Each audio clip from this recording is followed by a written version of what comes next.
Hey all, it's Dinosa, and just doing another review. Um, I've been relaxed.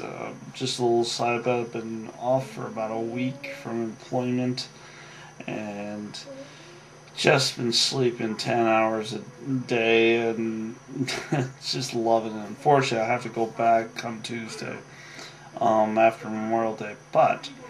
Never, ever, ever underestimate the power of taking vacation days and just sleeping. Lazy, yes. Effective, yes. So it's two-ended thing there. So you win both ways. You get rest and you're lazy and do nothing. But that's not what I was actually talking about. What I was talking about is I was asked to do this movie. Review a movie called Pbels. Now, this movie, Pbels, basically it's a story. Basically revolves a similar. It's a Tyler movie here involving a man who's in love with his girlfriend, which he's gonna ask to marry her, and this girl has a father who is a federal judge, and she has a sisters and a brother and a mother, and they live in Sag Harbor, going up there. And what was interesting about it is the girl said initially like she has to go up, and she did not want the boyfriend to go up with her. You know what? Honestly, this movie in some respects was so lame. The only person name I caught was Chris, and he was the doctor of the friend. Well, not doctor, but he was a doctor who was a friend of, I believe it's a Marvin. This movie was a standard scripted thing where a guy was so underneath. It's kind of like. What's the equivalent?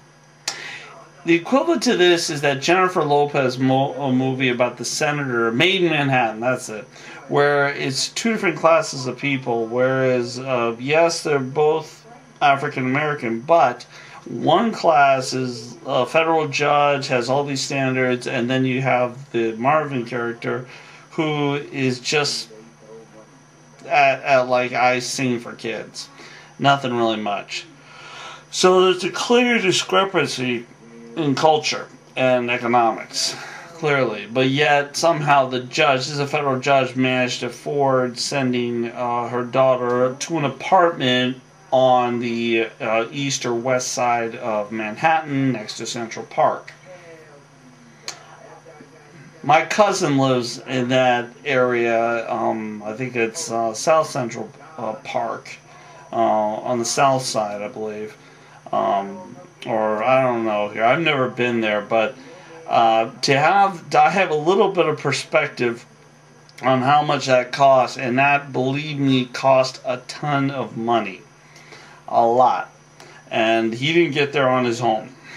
I'll say that much. So anyway, somehow the federal judge is paying for this apartment on this nice part next to Central Park in New York. So anyway, fast forward. So then the character talks to Chris saying, "Hey, I want to go. I was going to propose my wife, but this girl, but she doesn't want me there. His family." And as Chris gets a brilliant idea, saying, "You got to go there. You got to tell him what's up." And he listens to him. Now, normally this is a big violation because when your girlfriend tells you, don't jump on my family home without my permission, you have not been given authorization to visit the family home yet. And unless someone's dying or shot or in big trouble, you don't do that. It's a big no-no. Alright, so, with that in consideration, and that to do, then you move on to the next thing. You're moving on to... He goes there, he gets bit by the neighborhood dog. Oh well. He does just, you know, honestly, the film was lame. It just really was lame. On that, there was some funny moments, but it's a typical story of fish out of water. He goes to this Sag Harbor, which he sees. He's in the grocery store and overhears that his girlfriend's father is actually having sex with the mayor, but it's really not sex. They're swimming in the sea. It's just it's like a comedy of errors. Everything keeps kind of snowballing. And I've seen all these jokes before. Such as the mom put the drugs in the drink, which made Marvin high, and then the younger brother is stealing from her mother's jewelry cabinet to wear earrings because he likes a girl, and he gets caught. And then the Marvin Tyler busts him on it. And then at the end, I'm sorry, it's a little late, I'm a little tired. Yeah, after 10 hours of sleep. So then at the end, with all things considered, basically what goes on is everyone, in typical fashion, and I'm going to use some spoilers here, blames the new party here, which in this case was Tyler, that it's all his fault. The stuff didn't come up missing till he showed up. The events didn't happen. Blah blah blah blah blah. Just on and on and on. And he's like, no. He says, and he starts calling the father out. Says, why don't you talk to your wife about this? Why don't you talk to your wife about that? And then the father's like, oh, he's crazy on the drugs. And then he leaves and says, just whatever. You people aren't worth it. And then he leaves, and then the mom fesses up that she put the mushrooms inside the drink, which then caused the problem. But then the son admits he stole the jewelry. The father says that he was sleeping with not sleeping, he was swimming in the river with the naked hippies. It's a nudist thing, and there was no sex or anything. It's just something he did. He didn't want to take his wife off. Which is insane. I mean, really, I'm not married, but I'll tell you, I don't think my wife would ever let me swim with anyone nude, nor would I want to unless it was my wife. That was it. It's so preposterous, especially for a federal judge. It makes no sense. Now maybe at 68, 670, you start getting a little crazy and you're like, what the hell? But it didn't make a lot of sense to me. The jokes were all standard jokes. They were all fish out of water. Oh, you're doing drugs, all this, all that. Just on and on and on and on and on. It's not worth your time. And that's why I didn't do well in the theaters. Because, yeah, it was funny. There were a few funny moments. Like Chris thought... See, one of the sisters thought she's gay, so she's going to test this by having sex with the Dr. Chris, but then when he comes down to it, Chris didn't know how to kiss and make out with a woman, which then turned her even more gay, which... That's funny, but honestly, that is actually believable in a lot of ways. But then again... It was an awkward situation. Who knows? There has to be some mutual attraction there.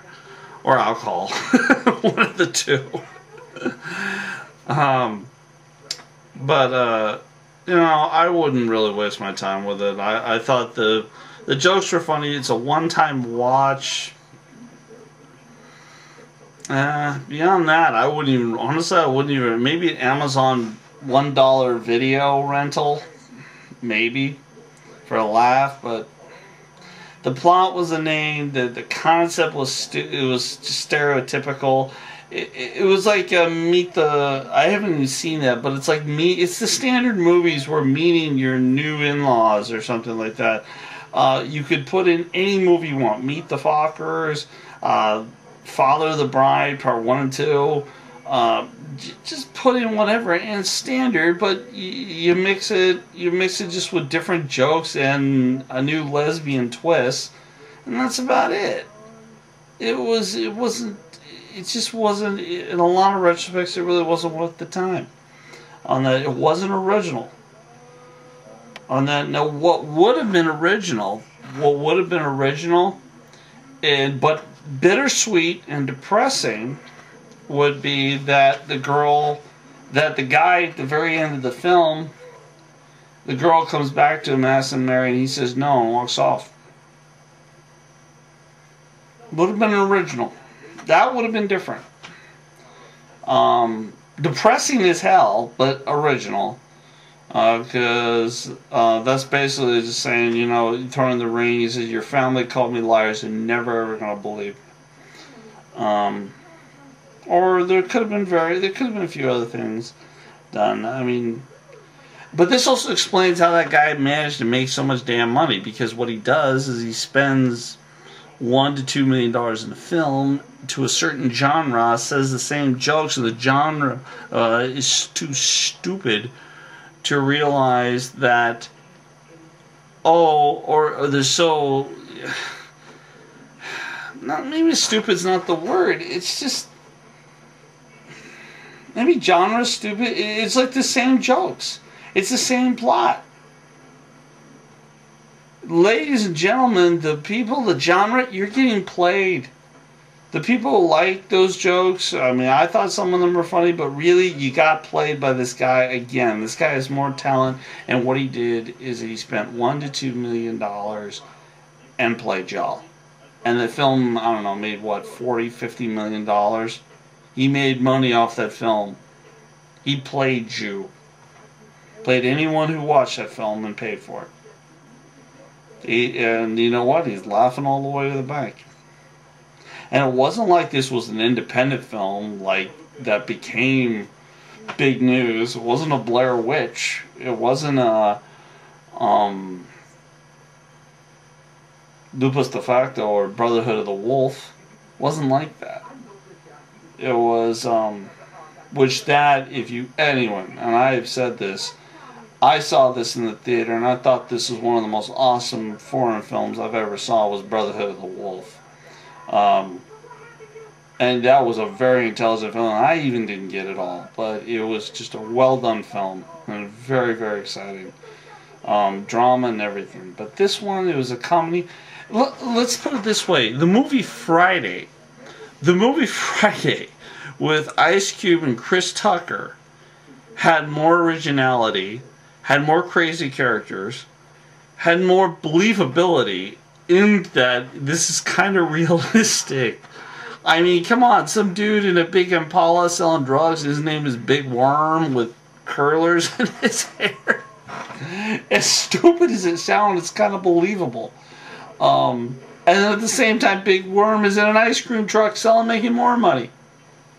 You know, and Chris Tucker, loudmouth as his, but then at the same time, it was kind of romance for the girl next door. And then it was Craig standing up being a man on that, and he was faced with a problem with, like, he had a gun, but he chose to put it down to settle like a man, whether he wins or loses, but he settled it like a man. And that movie made, I think, in the hundreds of millions. It was very successful, and it was, the script was well, it was written well, everything was done well, and it was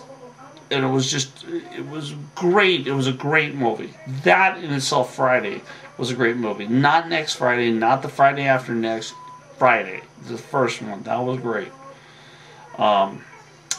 But this latest one, people, you got played. People, they should just rename it Played Peoples, because that's what the guy did.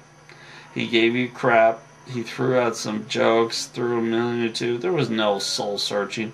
Oh, I'm gonna do fire walking. Oh, can you say Down and Out in Las Vegas? Sorry, in Beverly Hills. What, 30 years ago? Get real. So, anyway, this is Dinosa. I'll just give my opinion on it. If you want to, go check it out. If not, I'd wait for Amazon or not even rent it. Thanks all.